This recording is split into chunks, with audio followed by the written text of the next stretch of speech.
Thank you all for attending the National Farmers Union's webinar series, NFUniversity.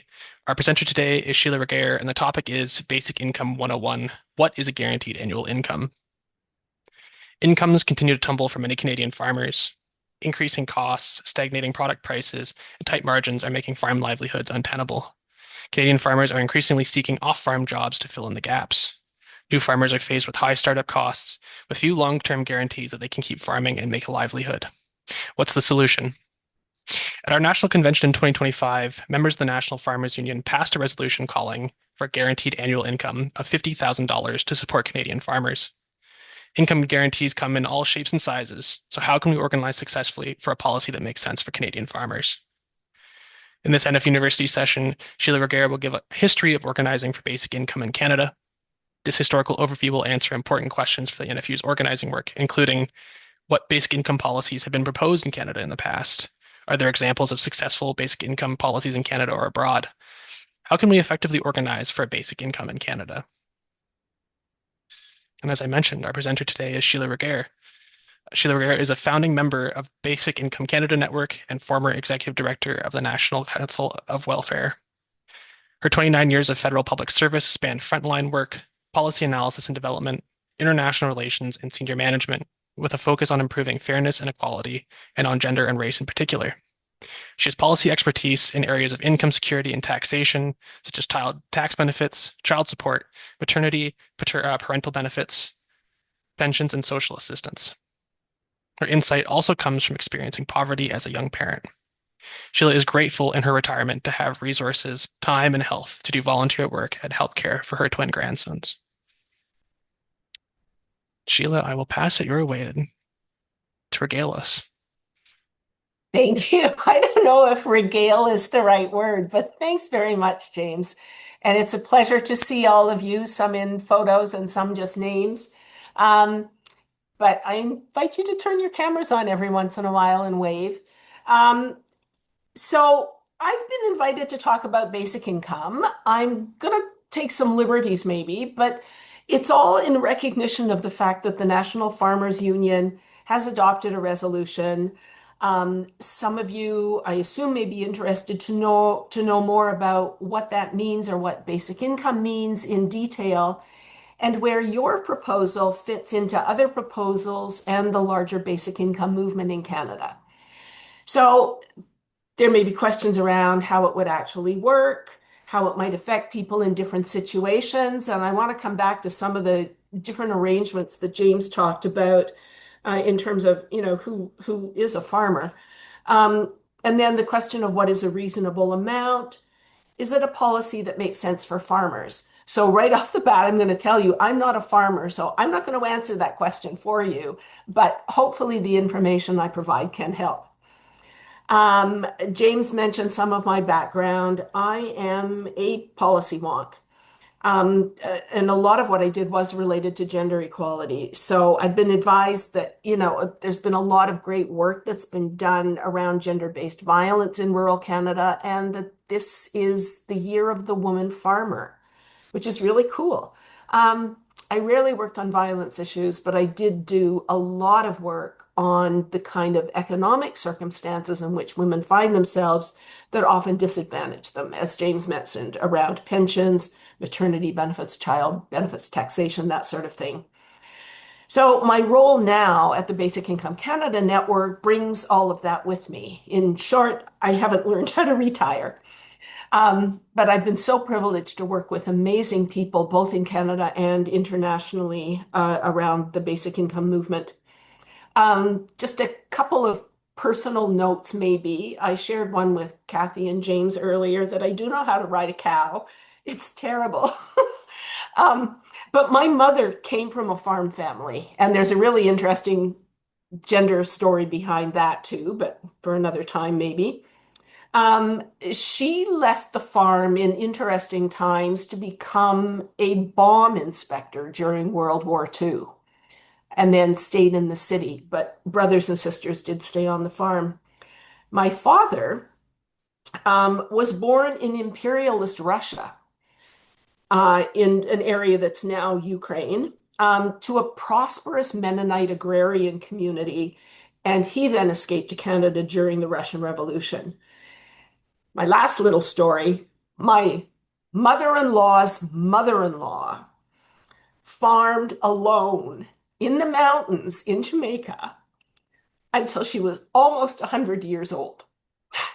And it was, there's kind of a story here for all of this. And I mention them to indicate my respect for farmers, that my knowledge is sparse, and I fully admit that, but that it's really dangerous for a society to have a great distance between those who have and those who don't. In Miss May's, in my Jamaican Miss May's story, her eyesight was failing, but it wasn't that forced her off the farm. It was the violence in Jamaica that was a result of a lot of political and economic circumstances.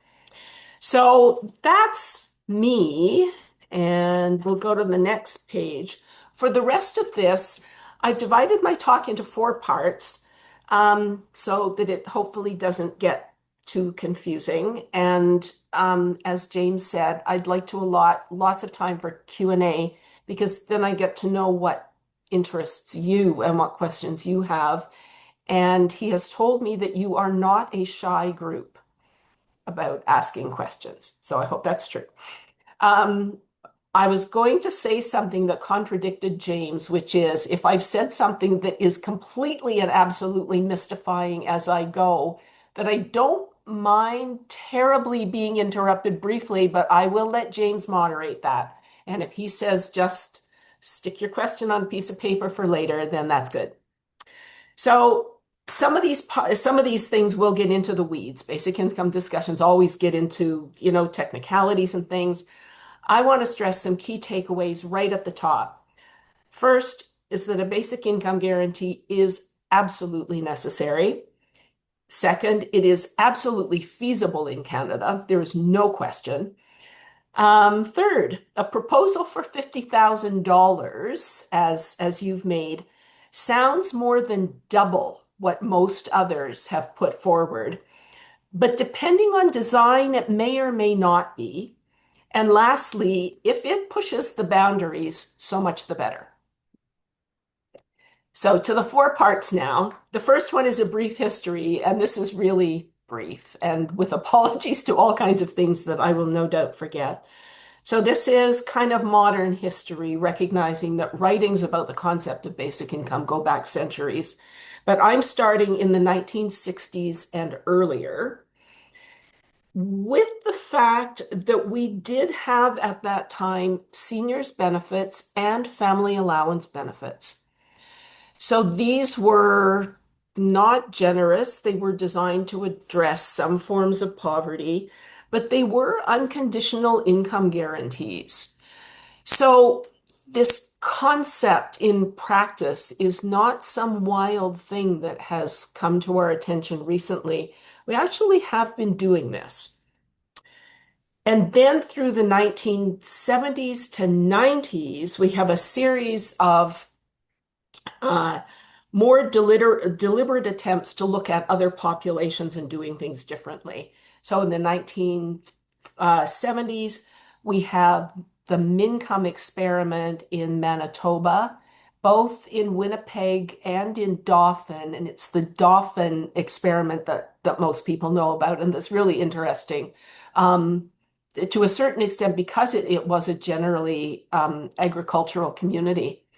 And a lot of people are saying, well, that might not be relevant now, but clearly it is. Those same kinds of experiments were held in multiple places in the United States as well. The United States almost adopted a basic income guarantee. And what's different about the development there was that they were focused on adults rather than just seniors and children. And that's the big sticking point. Then, so there were small pockets of advocacy that kind of went under the radar, but stayed around in Canada from the 1970s. Um, some people have argued lately, well, if this basic income idea was so good, why didn't we do it? And we, have it, so it can't be a good idea. In fact, we did do it. We just didn't name it that. In the late 1970s, the key development was a new national child benefit system that was designed to take a lot of families with children out of social assistance systems in the provinces and territories. And despite the naming things is weird. I think the guaranteed income supplement for seniors is one of the last few policies that's named according to what it actually does. Um, so the new national child benefit system is now called the Canada Child Benefit. It doesn't go to children. I have grandchildren. If that money went to them, Lord knows where it would end up. It goes to parents, and those parents are working age adults. They're people we trust because they've had children for some mysterious reason, where we can't trust other adults with similar policy. So that was a key development. Um, then I'm moving to 2006, which was a pivotal year. Very quick story. Hugh Segal and Art Eggleton were in the Senate. I was at the National Council of Welfare then. There were other people in different organizations and other MPs. Stephen Harper came into power. He decided one of his first things to do was to cut off international travel. And knowing this was coming, we all went into the Foreign Service calendar to look at what was coming up. And sheerly by luck, we found this thing called the North American Basic Income Guarantee Network. And they were having a meeting in Boston. And so we snuck that in and we all went and discovered that, there was this movement for basic income that was more international, that people really were talking about it. The big deal then was the Bolsa Familia in Brazil. Um, and to make a long story short, when we sat and looked at the details in Brazil, we went, well, our Canada Child benefits do exactly the same thing and maybe even better. So if that's a basic income or a basic income like thing, then we have experience in Canada. So we then decided to form the Basic Income Canada Network in 2008. And then between then and 2015, we became an international affiliate.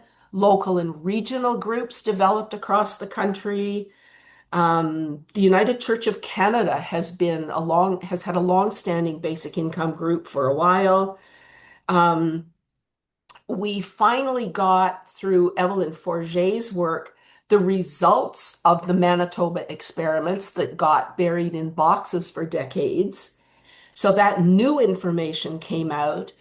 And we were also during that period of time having behind the scenes discussions at the invitation of Kathleen Wynne and the Ontario government about their pilot.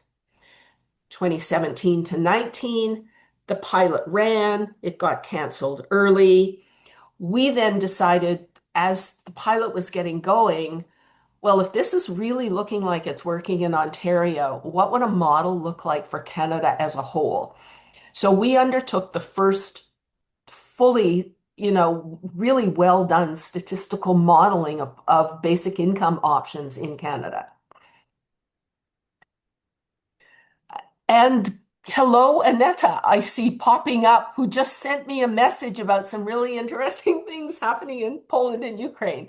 Speaking of international connections, wow. Um, so this is our policy options was published in 2020. The pandemic happened, CERB happened. CERB happened to adopt the same basic income, the same level that we had proposed as a basic income amount. Interesting. Not sure why. Then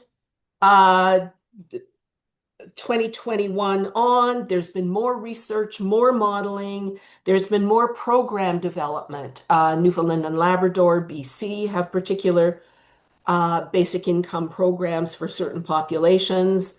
The Parliamentary Budget Office, PEI, Northwest Territories have had different research and modeling done, looking at what things might look like for different populations, especially Indigenous in the North. Yukon has done some work. Canadian Centre for Policy Alternatives did an analysis of CERB benefits that showed that they get the same really positive results in all sorts of ways that pilots have. There have been hundreds of pilots in the United States, pilots happening around the world. And I'm going to try to speed things along just a little bit. In 2024, we had our first standalone Canadian Basic Income Forum. And then in 2025, the National Advisory Council on Poverty in Canada identified basic income as its number one recommendation.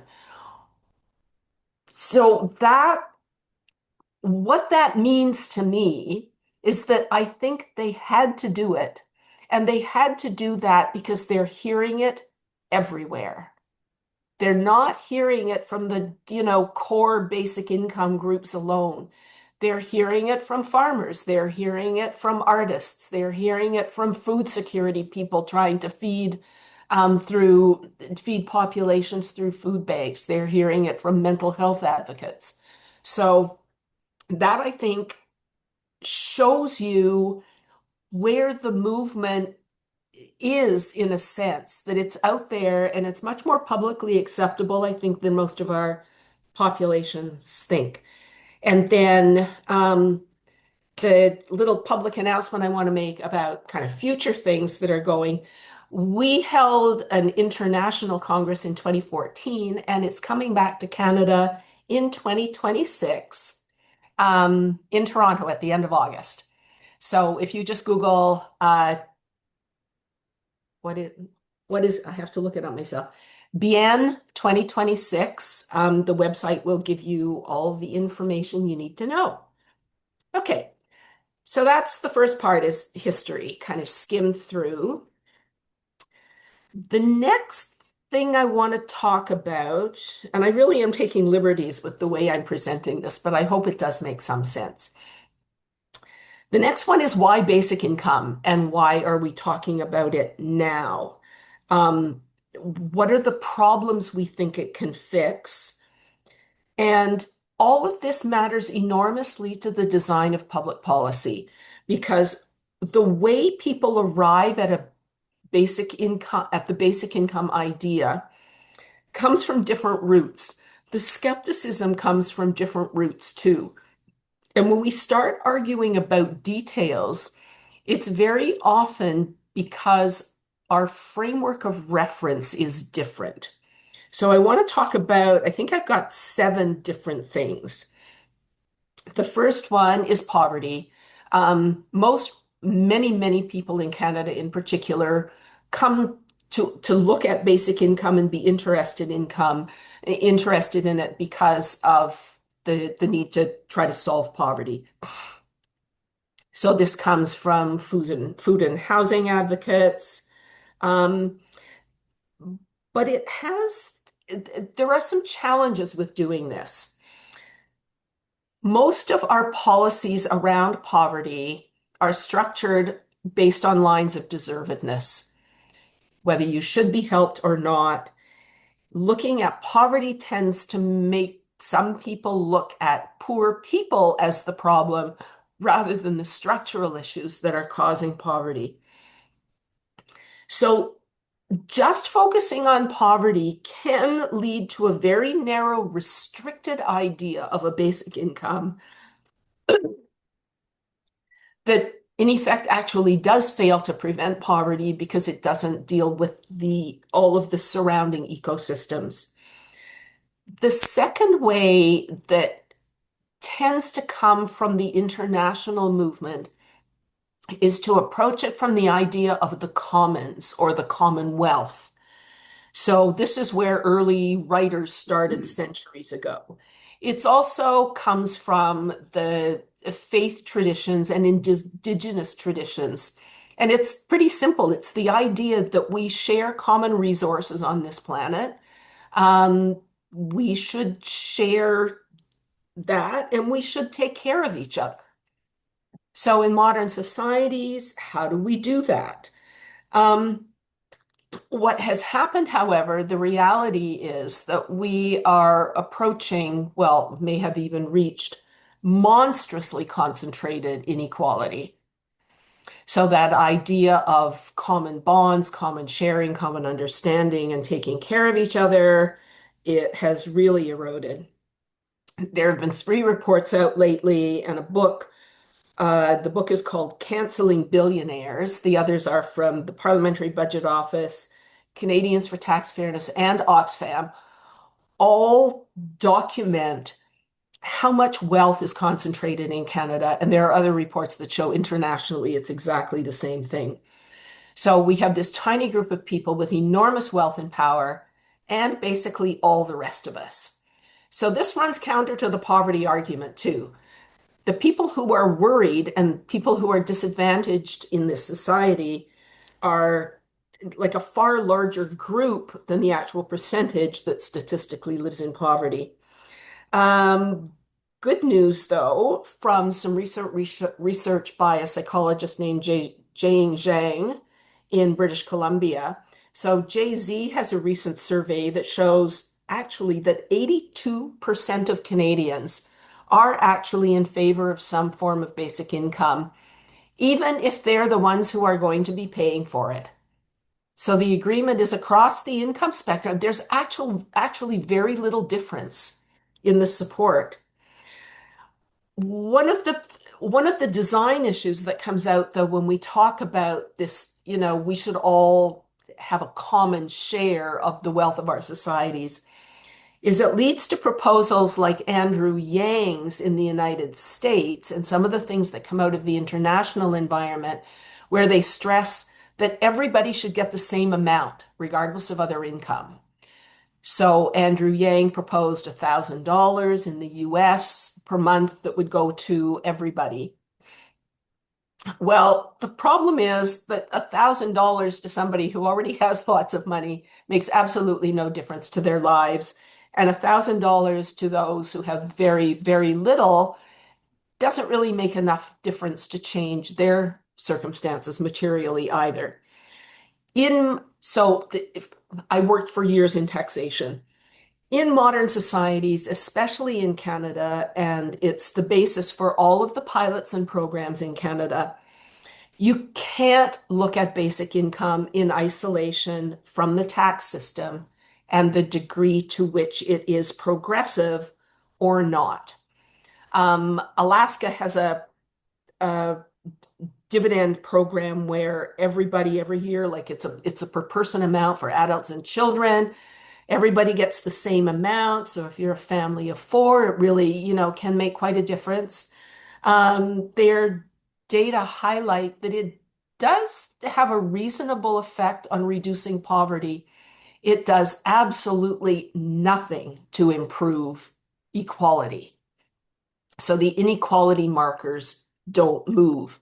And in our modeling, that was, one of the prerequisites. It had to do three things. It had to eliminate poverty, it had to reduce inequality, and it had to improve security.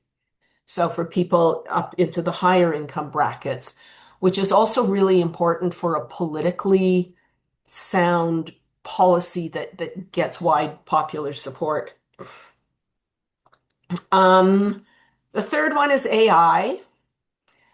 Lots of people coming to basic income through AI, including the tech bros, and we need to be a little bit suspicious of them. Some of them are quite altruistic, some of them are deluded. Others just want to make money selling the systems that are going to deliver a basic income, or they're looking for consumers. So there's that. But then there's also, real people who are not just losing jobs. There's too much focus on jobs. I'm going to talk about that next. We're losing attention span. We're losing the ability to analyze. We're being politically manipulated. Students, especially, and young people are unable to plan what a future might look like because things are changing so rapidly. There's a a basic income expert, that is also an AI expert, and he talks about, trying to compensate for AI job loss. And he said, like, basic income alone is not going to be sufficient for that. But he also makes the statement, work as we know it is over.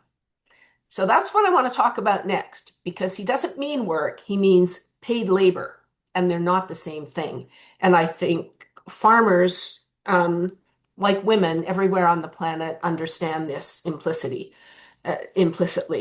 Work, jobs, and labor are very different things. And it's one of the most profound reasons why we're talking about a basic income now and why some people are really nervous. On the one hand, you've got this fear that people are going to quit their jobs. So that fear is coming from employers and politicians. There's no evidence, but the fear is there because so much in our psyche and in our policy constructs now depends on paid employment. Excuse me. And then there's the other fear generated by AI and other technologies that human jobs are disappearing. And there actually is quite a bit of evidence on this, but none that anybody seems to be able to quite settle on. And as I said, jobs are only one part of work. So I'm going to spend a fair bit of time talking about this. Our capitalist economy is structured around the idea that the way adults contribute to society is through a job. So you work for somebody else. And that is the legitimate way that we have come to internalize and normalize. That is the legitimate way you get income. And yet, like work is so much bigger than that. When the United Nations system of national accounts was set up, it deliberately excluded non-market work and especially the care work that's done by women as having no value. I mean, it says that specifically. The natural environment was also considered irrelevant in all of this. So this is how our national accounting systems work. They measure a part of the economy that is only part of the economy and think it's the whole thing. So that structure is embedded in so many of our social programs now. So it's like, get a job or we're not going to help you. Um, and it's also the core work of the labor movement to protect people in those paid jobs. It does more than that, but that is their primary function. So that makes basic income kind of nerve-wracking for them too. The right to work is encoded in human rights instruments, but what it really means is it's the right to subject yourself to someone else's control. Um, I won't talk about it too much, but Guy Standing has written a book called The Politics of Time, and he goes back to ancient Greece at the dawn of democracy, where there was still a lot of slavery. And they had several different bits of terminology for work. And in that construct, work was it was the important work that we did for our families, raising our children, taking care of our communities, being involved in democratic activity, civic engagement. Labor was the word for what the slaves did. So we now confuse all of these different kinds of work and we undervalue so much of what is important for us. Um, The Atlantic magazine in last month's issue, I think, in an article on AI, talked about the beginnings of data collection. And there's a quote from it that is kind of graphic, but I think it really, really illustrates what we're dealing with. So here's the quote. So this is the beginning of the US Bureau of Labor Statistics.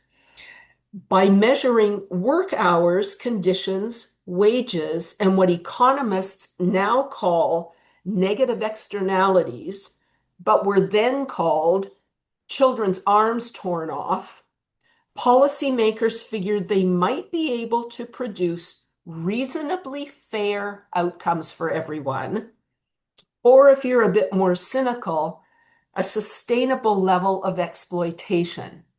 So again, we have all of this data that helps us understand the paid labor force and the ways in which, people keep demanding to be treated better, but there are still huge amounts of work that goes unrecognized, unvalued, unaccounted for, and basic income does. So that's one of the things that basic income addresses, but it clearly makes people rethink a lot of what they understand about how the world works. There are huge gender dimensions to this.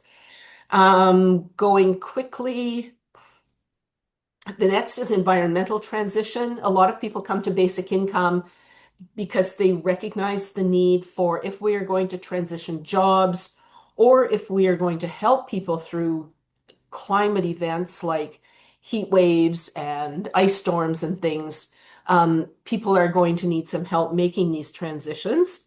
So that's another way. Human rights is an increasingly important approach to basic income. So a lot of people come with that understanding that our governments do have a responsibility to ensure that we have an adequate standard of living. And the last one is precarity. And I alluded to that earlier. And I think this is one that just about everybody is feeling now, regardless of income level. And yes, you're amongst the very wealthy. Farmers, no doubt, have always understood precarity in terms of weather and all of the things that affect crop yields and livestock, and like so many ways in which things are unpredictable. But now it's affecting everybody. It's gig jobs, inflation, unexpected expenses, political disruption, all of those things. So enabling people to kind of deal with that precarity and plan their own lives is becoming really important. I feel like I'm talking too much and I need to make a little faster progress. Um, because I'm only at part two, but that was the longest part. So what makes a policy basic income is next. So it has to be regular, dependable, anything that's temporary or an annual payment kind of thing. It's not something you can plan around. So that makes it not a basic income. In Canada, seniors benefits and children's benefits are really good examples of long-standing regular income guarantees that people can plan around. It has to be unconditional. So that means there are no behavioral requirements. It doesn't get cut off because you do or you don't meet some condition or another. And that includes the requirement for work or labor. So as I got thinking about that, I thought this is really interesting in the context of asking for a basic income for farmers. Because if there's no work requirement, um, theoretically, um, like it can't be a full basic income because you would only get it if you met the requirements for being a farmer. And I'm not sure what those would be. And different people have talked to me about that, and I don't understand the farming world well enough to answer it. But it's the same thing. It's being faced by artists in Ireland who have a program that's a basic income for artists. And they're complaining that, well, the restrictions are too severe. There are people who are artists that aren't being recognized. What if you try your hand at being an artist and it doesn't work out? What if you try your hand at farming and it doesn't work out and you go do something else? Are you then cut off from the program? So it gets a bit complicated on that. On the other hand, India's pilot is one of my favorite examples of amazing things that happen when people are empowered in their communities. In this case, poor agricultural communities, the amount of women's empowerment in particular, the community cooperation just exploded. It was amazing. And one of the things they did was develop their own fish farm so that it would last beyond the period of the pilot. So there are amazing things that can be done, with a basic income in a community. It has to be universal. That's open to interpretation in Canada. We, I think, tend to understand it the way our old age security and child benefits understand it, and that's that you get access, but it is based on your other income. It's other income is not irrelevant. We talk, for example, about universal health care, which all of us have access to, but not everyone's going to get heart surgery. You're going to get it when you need it. It's the same thing with a basic income that's tied to progressive taxation. Um, and this, sorry, wrong page. The next one is individual, and I think this may come into play in looking at the recommendation for a $50,000 benefit as well. This is another concept that some advocate that a basic income should be completely universal so that each individual should get their own benefit. In Canada, again, our practice with seniors and children's benefits and with the pilots that have been run in Manitoba and Ontario and most of the modeling that's been done, the income is based on the household. So with the guaranteed income supplement for seniors, for example, the income is based on the household, but then whatever amount you're entitled to, the check like the amount is divided down the middle, and each spouse in that couple would get a check. Canada does things in weird, complicated, hybrid ways. Old age security is a truer form of a universal guaranteed income. It goes independently to each member in a couple, and it has tended over time to really, really benefit senior couples compared to younger age cohorts and single seniors.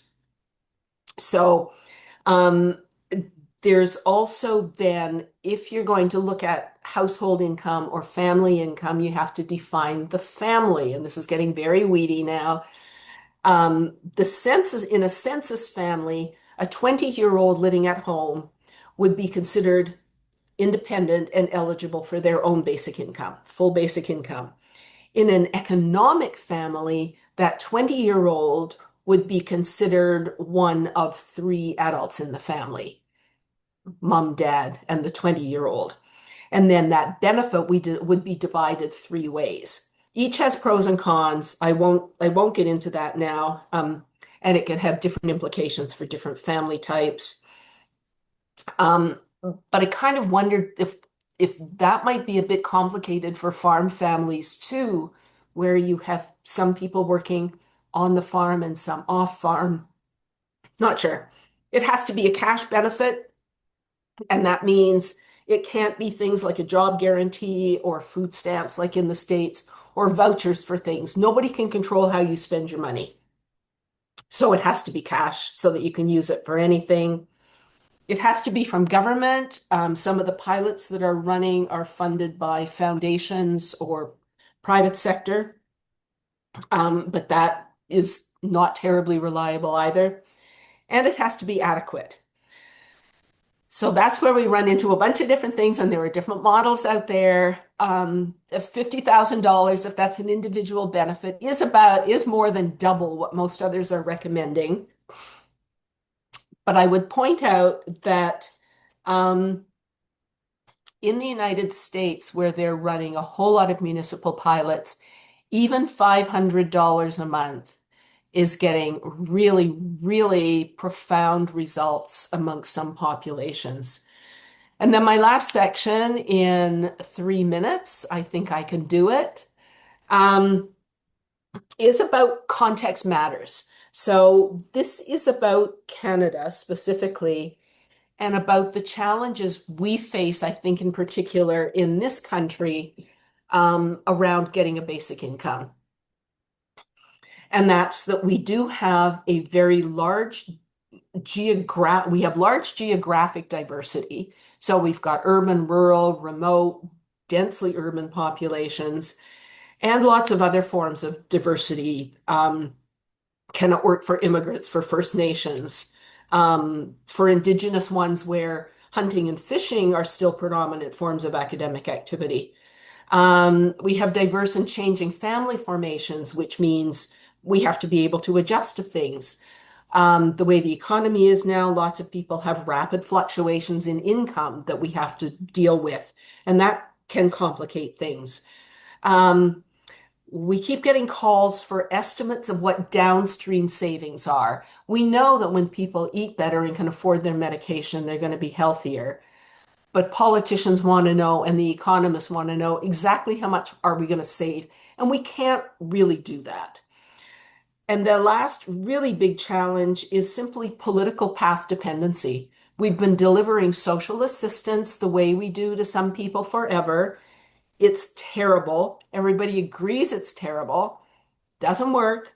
It's based on these outmoded notions of deservedness and charity and all of those things.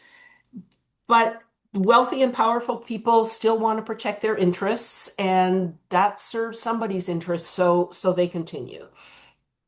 The advantages here, however, are several. We do have champions in government and across civil society. And under the history, there's so much I could have mentioned in that I didn't. We have a tax system capacity that many, many other countries don't. We have statistical modeling capacity that other countries don't. So we don't have to pilot and test things so much in ways that others might have. The way the Canada Emergency Response Benefit rolled out showed that we have much more responsive capacity to act quickly than the Department of Finance would ever have wanted us to know. But we know now. They can do it when somebody decides it needs to be done. We're a wealthy country. We're being compelled now to pay more attention to our own sovereignty.